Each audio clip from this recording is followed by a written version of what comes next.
कुरुक्षेत्र का युद्ध समाप्त हो चुका था। धूल और रक्त से सना रणक्षेत्र अब नीरव था। सैकड़ों राजाओं की मृत्यु के बाद धर्म की विजय हुई थी। युधिष्ठिर को हस्तिनापुर का सिंहासन मिला, परंतु यह जीत कोई उत्सव नहीं थी, बल्कि एक भारी बोझ जैसी थी। राज्याभिषेक के बाद युधिष्ठिर बार बार श्री कृष्ण से यही प्रश्न करते, क्या हमने सही किया? कृष्ण मुस्कुराते, लेकिन उनके नेत्रों में एक गहरी उदासी छुपी होती। राज्य को सुचारू रूप से चलाने के लिए युधिष्ठिर ने अश्वमेध यज्ञ का आयोजन किया।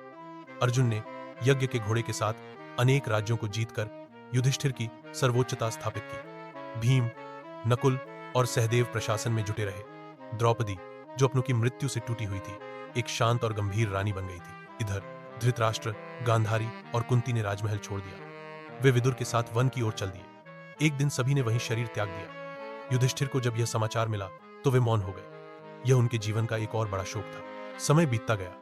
श्री कृष्ण भी जानते थे कि उनका समय निकट है। द्वारका में यादवों के बीच कलह बढ़ रही थी। एक दिन एक शिका अपमान हुआ और उस श्राप से यादव आपस में ही लड़कर नष्ट हो गए। श्री कृष्ण जंगल की ओर चले गए और वहां एक बहेलिये ने उन्हें हिरण समझकर तीर मार दिया। तीर लगने के बाद मुस्कुराते हुए श्री कृष्ण ने देह त्याग दी। उनके साथ बलराम भी समाधिस्थ हो गए। श्री कृष्ण के बिना द्वारका डूब गई। अर्जुन यादवों को लेकर हस्तिनापुर लौटना चाहा, पर रास्ते में म्लेच्छों ने हमला किया। अर्जुन का गांडीव निष्क्रिय हो चुका था। कृष्ण की माया अब उनके साथ नहीं थी। वह टूट गए।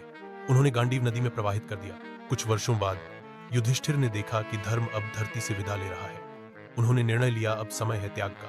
पांडव भाइयों और द्रौपदी ने राजपाट छोड़ दिया और हिमालय की ओर प्रस्थान किया। मार्ग में सबसे पहले द्रौपदी गिरी, फिर सहदेव, नकुल, अर्जुन और भीम।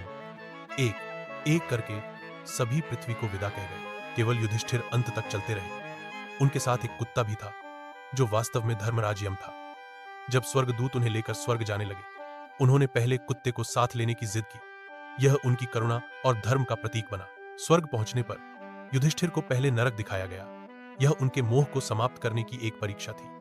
अंततः सभी पांडव, द्रौपदी और कौरव स्वर्ग में एक साथ थे। यह थी महाभारत के बाद की वह कहानी जहां युद्ध की राख से वैराग्य का दीप जल उठा।